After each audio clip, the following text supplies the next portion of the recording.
Hello guys, this is Ahmed Al-Azaiza of Forex Trading Signal, and today guys we're gonna go to have training about the money circulation and inflation. So we have a nice topic going to be discussed, or we are going to make training on it. So we need to explain to you what does money supply mean and what does money demand mean, and how those money supply and money demands affecting the gold price and the forex trading in general. So before going to that level, because that is something a bit complicated, so I have created this preparation video, which is the money circulation plus the inflation training, so you can understand how the bank system works and how the money gets circulated when the central bank print money and pump it to the market, and how those money is getting circulated, and the effect of the money supply and the money demand as well. So this video will be explaining money circulation, and this video will be a preparation for the money supply and the money demand indicators. So stay with us, please. We will start in a moment.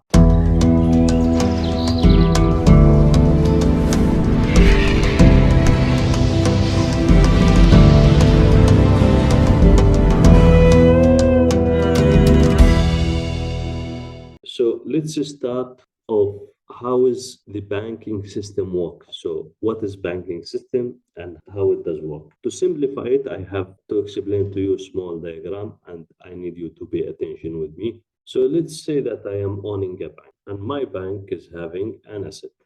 An asset means money, cash, maybe the bank building, maybe the computer system, maybe also the ATM machines around the country, and so on. So asset means a value of money, whether it's a cash, ATM machines, building, and so on. This is what the asset means.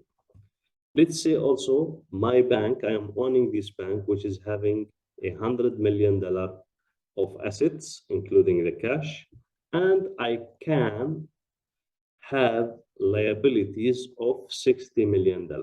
So liabilities means whatever I am eligible to pay to others or to lend others. Okay, so it's lending, let's say. Now, if my asset is 100 million and my liability is 60 million, if I lend 60 million, that means 100 million minus 60 million, I remain with 40. So this $40 million, it is the whatever I own. So if I have 100 million of assets, if I lend 60 million, then I will be having 100 minus 60, and I will remain with 40 million equity. So this is not so important, but I want you to understand what does asset mean, what does liability mean, and what does equity mean. So in the future, we're going to go to use those three words. So liability, let's think about lending. Asset, let's think about the cash in the bank and whatever the bank having as an asset, like table, chairs, computers, building, whatever. And equity, it's whatever you have an asset and it's owned by you, not by somebody else. So let's say that this is my bank, and let's say my bank asset is 10 million, and this 10 million is fully owned by me, so my equity is equal to 10 million. So let's say this guy here, he has came to me and he has created account in my bank, and he has deposited $100 million of cash in my bank. So remember, my assets is equal to the deposited cash in my bank plus my asset. So the total asset here is 100 million, and my asset itself is 10 million. So I end up by $110 million of asset. So let's say I want to give liability. So as a bank, I can reserve 10% of the deposited cash, and I can lend the remaining. So now the reserve $10 million, however, I can lend a $90 million. So $90 million, I can lend them as a checkable account. So I will explain what does checkable account mean in a moment. So bear with me, please. So I can make them as a checkable account. So checkable account means that I can create a account for somebody, and I can, instead of giving him cash, because when you have your money, you don't want to walk around the downtown with your pocket full of money. You have 100 million and somebody will rob you. So what you will do, you will put that cash in the bank, okay, and you will take instead a credit card, you will take checkbook, you will take access to online banking and so on. So when we say checkable account, we mean to say access to the money either by online access or by credit card, ATM card, checkbook, whatever. So this is what we mean by checkable account. And pay attention for this because this is the money circulation theory. So now I can create a 90 million checkable account for others. This guy, he has deposit 100 million. So out of his 100 million, I can reserve 10 million in the bank as a cash, and I can lend the remaining 90 million to others by creating checkable account. So let's say I have those money now, the $90 million, and I want to lend those money to a borrowers. So I'm going to lend this money to borrowers, and the borrower, he gives back something called an IOU. And an IOU means a promise to pay in the future to the bank. So the borrower, he takes from the bank loan and he gives the bank back an IOU. So an IOU means a written promise to pay the bank back in the future. Okay, so bank will give money, the borrower will give IOU, and that is happening because of checkable account. So next. So now what does checking account mean? Let's explain what does checking account mean so you will not be confused. Pay attention, please, because this is all about money circulation. So a checking account means an easy access to your money. Checking account means an easy access to your money. So if you deposit money, you're gonna go to have unlimited access to it by using either facility to pay your bill or ATM credit card or bank transfer online or checks or debit card or wire transfer or whatever the method you have in the banking system now. So that means checking account means that you're gonna go to have your money cash in the bank, and you're gonna go to have a credit card, for example, or checkbook. Whenever you want to buy something, you're gonna go to write a checkbook for that price. So you're gonna go to give check. So they give you the 90 million in paper. So they don't give you the cash, the money cash. They give you the debit card or the checkbook. So checkbook is, let's say, consists of how many papers, so you can write all your money on checks and distribute them. So this is what does checkable account mean. So to explain further, let's say I want to buy this jacket, and this jacket's price is $100. So I don't own the cash in my pocket.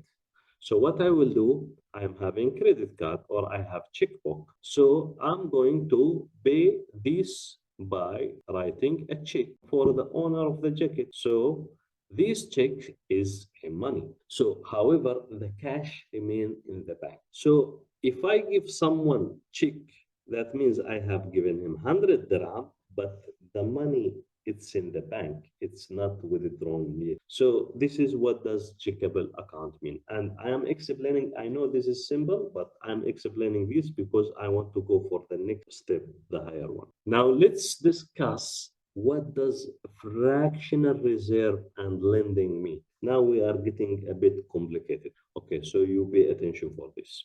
So we have spoken about the 10% reserve. So how does the banking do the fractional reserve? Let's say the central bank, you want to print money. and he want to circulate it in the market. He will not bring helicopter and put the money in the helicopter and let the helicopter fly and he will drop the money and the people they will collect the money. It's not like that.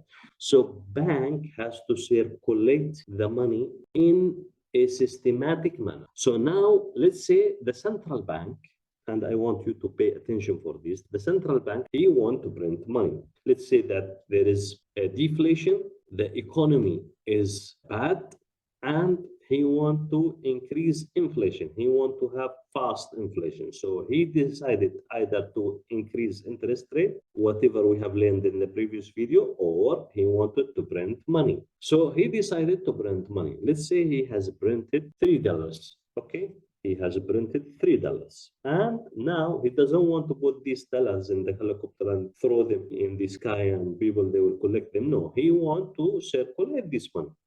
So the bank cannot go to the people and give it to the people direct. So he want to circulate this. So what he will do, he gonna go to buy securities from the market. He will go to the open market and he will buy securities. And securities means assets. So he buy assets from the market. He buys securities like stock, like oil, gold, whatever the goods and the asset and the securities is. So he buy them. So he give the money to the market and he takes instead the securities. So now the central bank will own the securities and he will bump this money to the market by buying those securities. So let's say that those securities was owned by Bank A. Those securities was owned by Bank A. So let's say, to simplify it, that the central bank has printed $3 and he bought by the $3, he bought securities and those securities was owned by Bank A.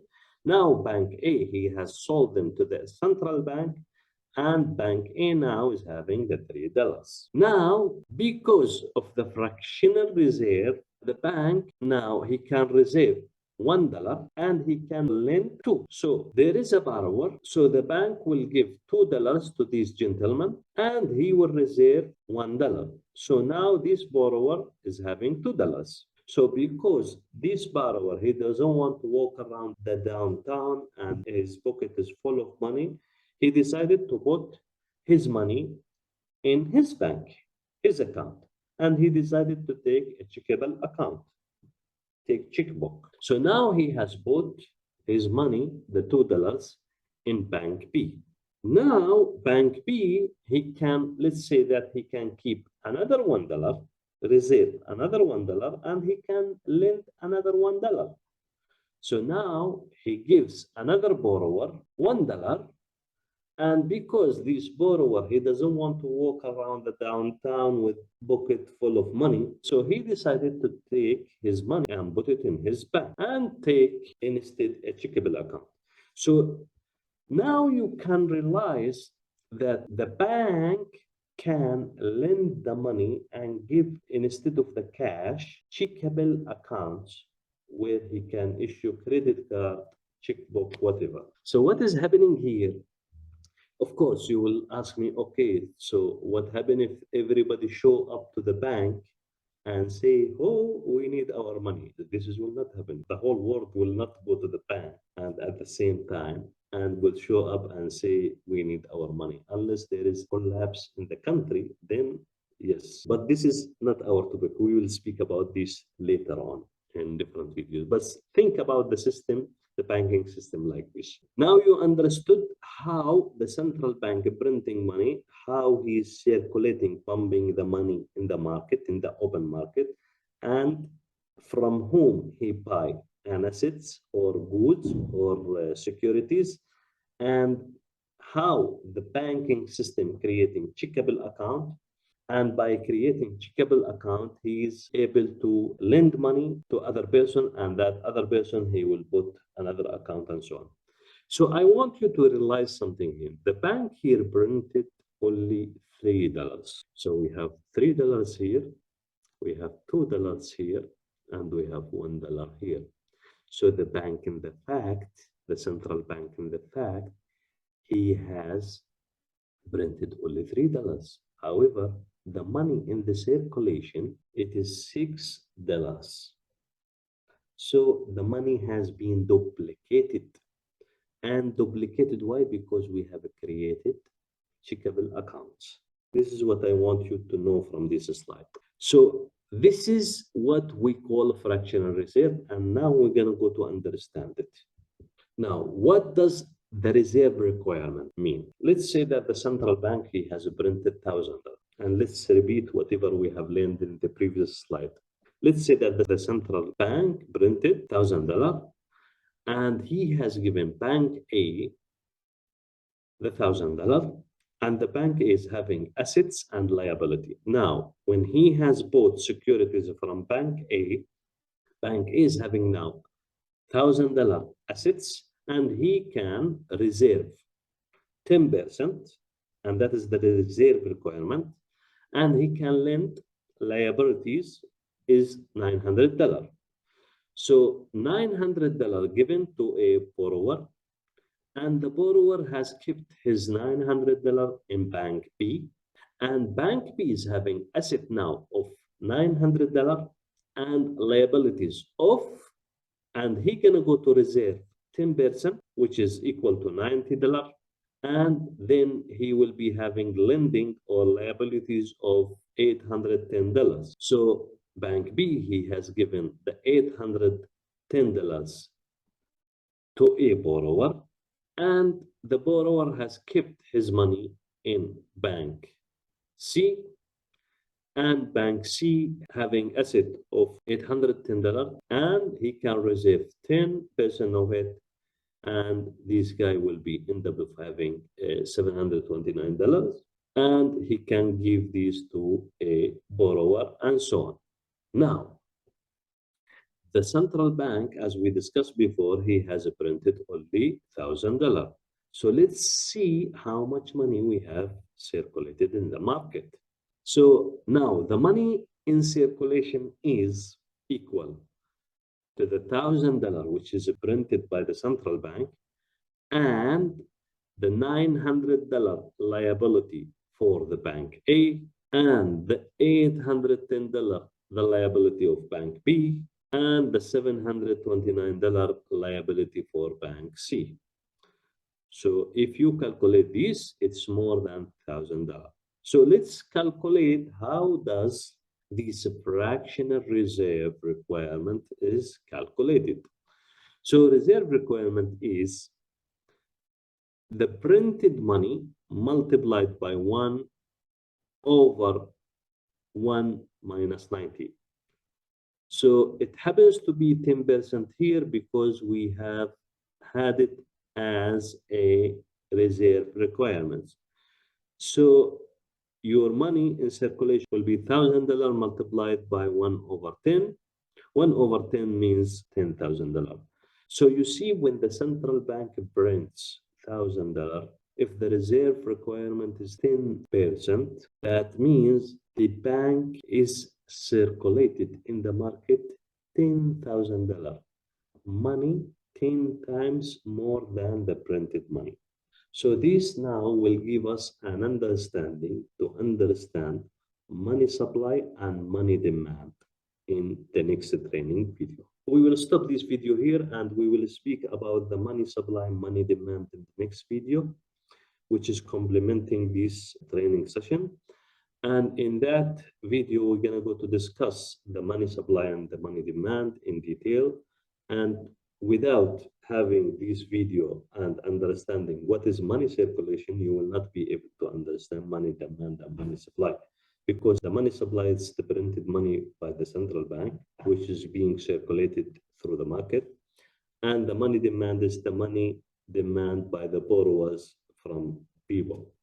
So because the money supply is the alternative method of raising interest rate, so instead of raising or decreasing the interest rate, they do pumping the money in the market. And this is what we mean by pumping money in the market. Thank you very much, and see you in next training video.